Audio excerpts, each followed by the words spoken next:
Yeah, you seen it right. Your boys for prize picks. Put in $5. Win or lose, you get $50 back. It's free bread, man. Go ahead and get the free bread at Prize Picks, baby.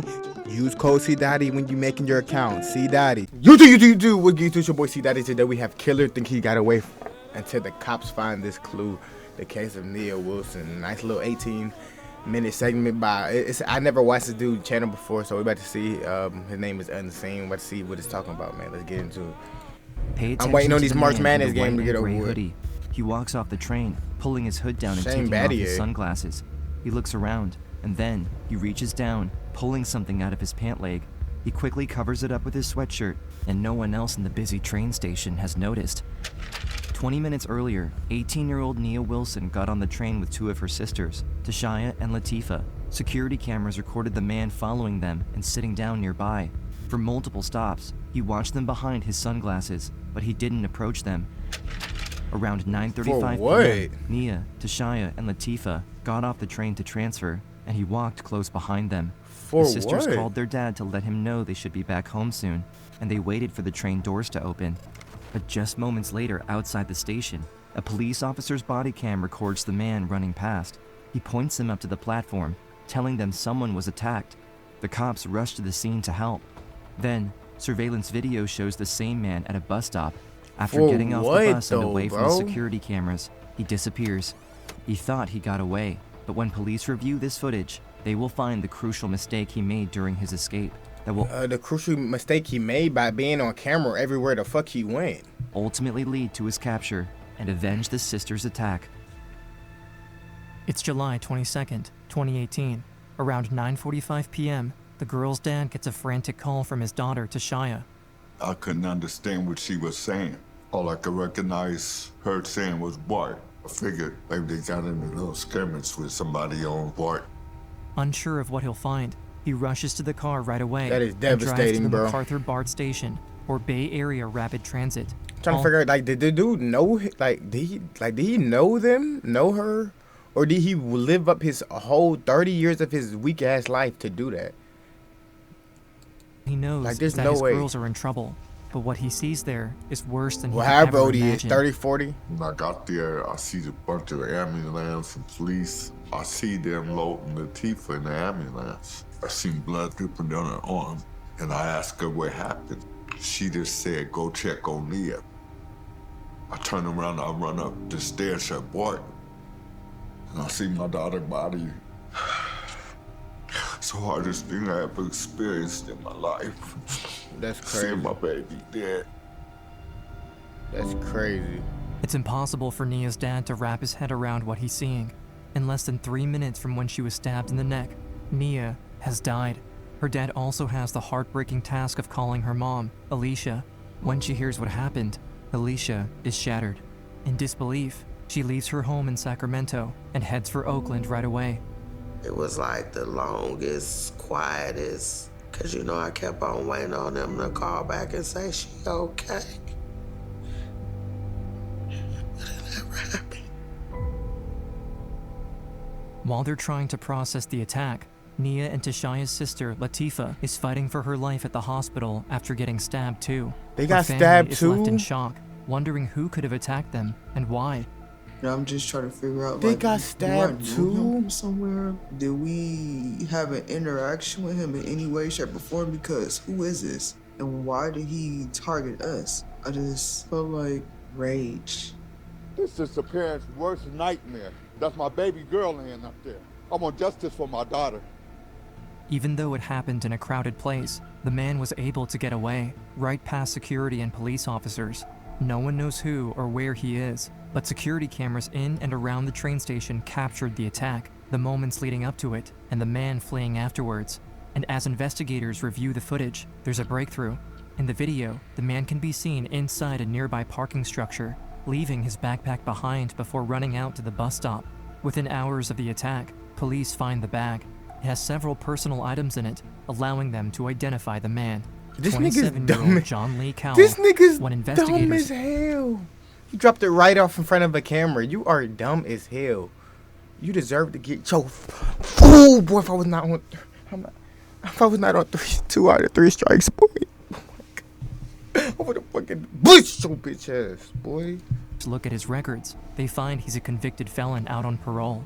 In the past, he's been convicted of assault with a deadly weapon and armed robbery. There doesn't seem to be any connection between him and the Wilson family, but there's one more hope for details about the attack: Nia's sister, Latifah, who's coming to at the hospital. I remember pulling up to Highland, and from then on, it was kind of a blur.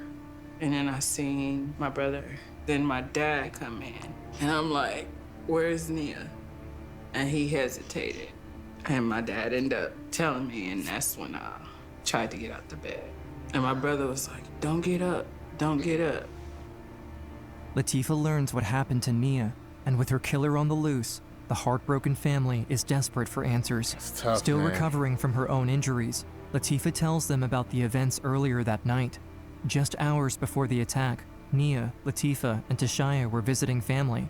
Their Aunt Teresa had been diagnosed with a terminal illness, and the family wanted to have a celebration of life while she could still spend time with them. They went to the celebration, and afterwards, around 9 p.m., they got to the Concord Just BART visiting station, heading family. back home to Oakland. As soon as the man saw them on the escalator to the platform, he targeted them. The girls waited about 15 minutes for the train.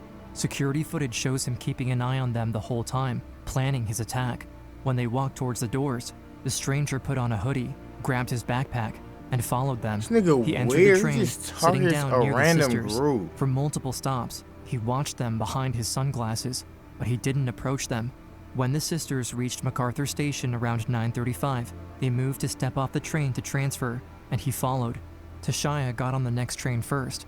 Then, a woman with a baby in a stroller started to back out through the doors, and Latifah and Nia waited on the platform. She don't see us because she's backing up, but the baby like this at Nia, and Nia, hi baby.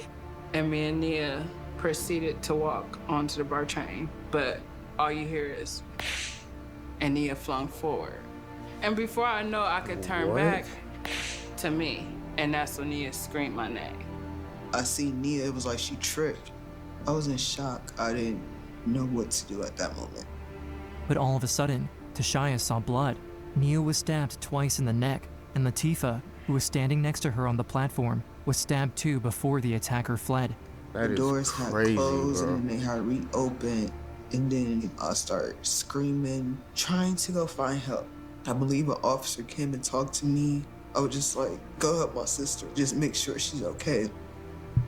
The woman with the stroller quickly threw her baby's blanket over Nia's neck, and Latifah pressed it against her, desperately trying to slow the bleeding That and is save her crazy. sister. Right in front of a And baby all I could too, think of man. was You like are a high sick. pressure.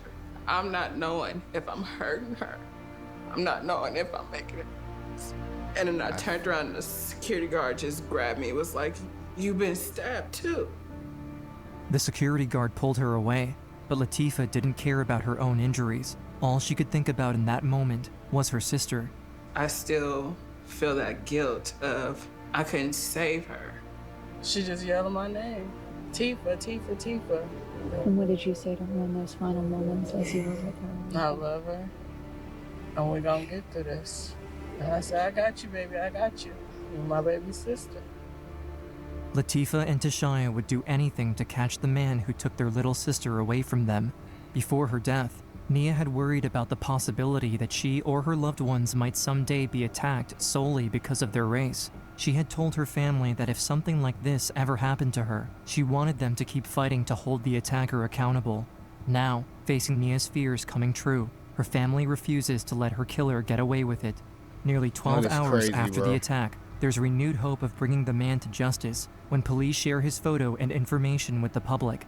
He is a violent felon who is currently on parole, and we currently have an active arrest warrant for his arrest for the murder of Nia. But Yeah, when I dumbass, tell find you that all my backpack. brothers, sisters, cousins, everybody was looking for him.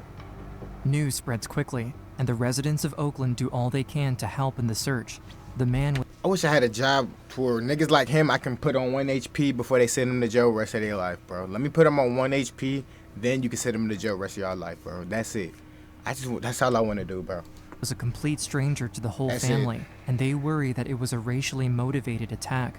While police recovered the footage and backpack within a few hours, it took them nearly 12 hours to release the man's information, and people feared that her killer wouldn't be caught if they didn't bring more attention to it themselves.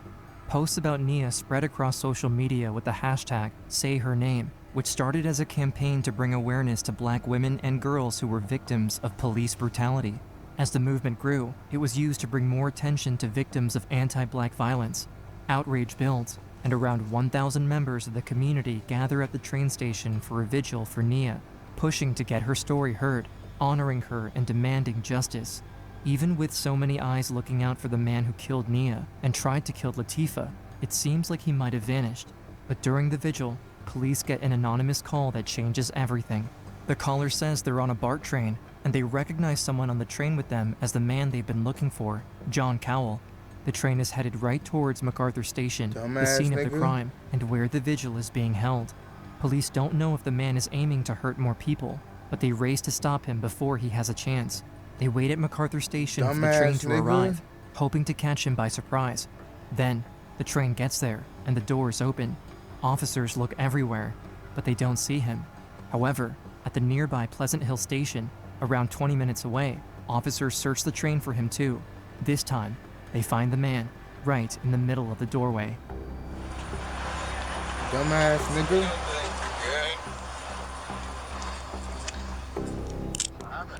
Taking a minute. What's your name, sir? John Cowell. You're cooked, buddy. He doesn't put up a fight or try to run, cooked. and officers arrest him without incident. Less than 24 hours after the attack, the manhunt has come to an end. But while the man seems cooperative in this footage, he still has a plan to try to escape justice. In February of 2020, John Lee Cowell goes on trial. He has a history of mental illness, and he pleads not guilty by reason of insanity. When he testifies, he leans into it, saying he believed the sisters were aliens who kidnapped his grandmother. He just made a mockery out of it, like Bro, please the shut things the he fuck was up. talking about up Please there shut the because fuck he up. wanted to play crazy. At one point, I intended to play the video to demonstrate that he knew what he was doing. He started screaming, yelling, cussing at me, telling me that I knew he was innocent, and simply disrupting the courtroom. Even after the judge repeatedly warns him to stop, he continues his rant, cursing at the prosecutor, and gets removed from the courtroom. The security footage from the night of the stabbing makes it clear he had a plan to attack and escape, even having a backup outfit to change into afterwards. He targeted the sisters instead of anyone else at the station, bro, you're and cooked, the bro. You're prosecution considers charging Cowell with a hate crime as well. There were many women and people who entered into the BART platform. He did not focus on any of them. As soon as he saw 3 young African-American women, he fixated on them, and every indication, every angle of the surveillance makes that very clear. While he was in custody, he went out of his way to engage an African-American deputy and proceeded to call her lots of racial slurs as well. There's no doubt in my mind that the assault was racially motivated. You killed her because of her skin. You didn't kill her for anything else. But with how difficult it would be to prove it was a hate crime, District Attorney Butch Ford recommends seeking premeditated murder. Bro, hate crime or not, send a nigga to jail rest of his life. Let me put him on 1 HP, bro. It does not matter if hate crime or not, bro. Like, rest of his life. Special circumstance of lying in wait because he watched and followed them onto the train before attacking at the station. The family agrees, hoping to send him to jail for the rest of his life. And as Ford reviews the phone calls Cowell made while in custody, he makes a breakthrough. Mr. Cowell is happy to speak to his mental health caregivers because Mr. Cowell had mental health issues. There's no disputing that. But he also was forthcoming that he needed to stop taking his medication so that he could appear more crazy when the trial started. I think it was an absolute show. During the trial, he tries to play up the idea that he can't control himself and doesn't know what he's doing. But the judge isn't fooled by his antics, ruling that he was sane at the time of the attack. John Cowell is convicted of the murder of Nia Wilson, the attempted murder of her sister Latifah, and the special circumstance of lying in wait. He is sentenced to life in prison without parole. With him behind bars for the rest of his life, Nia's family can finally start to... Like, that's cool and all, but let me put him on 1 HP, bro. He's not feeling the same pain. move on with theirs. Spend the rest of his life in prison. So I really think justice was served. And I know Nia smiling down on her family, her sisters and friends, all her loved ones, the community. I know she can rest in peace. But while her family knows the man won't be able to hurt anyone again, it's a bittersweet moment. Now that the trial is over, they struggle to move on, grieving the tragic loss and reality of life without Nia. It's still a shock and overwhelming. Parts of me don't want to believe what's going on, and parts of me have to face reality. It was just something that I couldn't believe, you know. I couldn't sleep, couldn't eat. Messed around and had a stroke. I don't speak too clear. I have limited use of my right side. While it's a long, healing journey, Nia's family members each have their own ways of finding the strength to keep going. My dogs keep me up. We have a husky. She's very spoiled and she made me take her out for walks. She keep me going. She's my therapy. Nia's sisters still grapple with the guilt of surviving the attack, but with the help of therapy, meditation, and loved ones, Tashaya and Latifah are able to find themselves again. They know Nia would do anything to make them happy, and they see how her story spreads, impacting people across the country. The community comes together because of her, with hundreds of people showing up to her funeral. She was dressed in gold and white, had a white casket. They gave her a carriage ride, released doves. It was beautiful. The name Nia comes from the Swahili word purpose. Nia's purpose lives on through others after her death. She was passionate about fighting for equal rights. She constantly put others ahead of herself, spreading kindness and compassion wherever she went. When I think of Nia, I think of sunshine, big, bright, beautiful smile. That was my baby. Like, a sister's love can never be defined. Nia was very close with her friends and family, and she touched the lives of many near and far. Tributes continue to pour in across social media, with friends, strangers, and celebrities bringing attention to her story. NBA star Steph Curry hosts a high school basketball showcase, and he dedicates the game to Nia, raising over $20,000 for her family. Her school also honors her at what was supposed to be her graduation. The class of 2018 is not complete without one more graduate. I'm very proud. This is an achievement that me and my daughter sat down and spoke of several times, and it's so heartbreaking that she's not here to experience this for herself.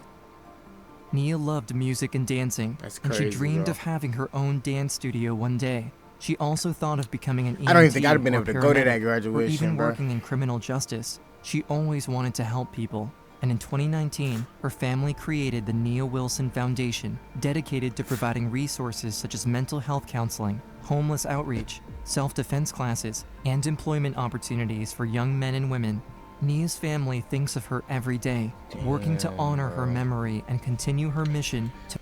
Yeah, man, that's sad, bro. That is tough, bro. Like, you'll never know, bro. But y'all make sure y'all be aware of y'all surroundings, bro. Trust no one. Let me know what you think about that down below. I'm worth the 25,000, man. I am out this bitch.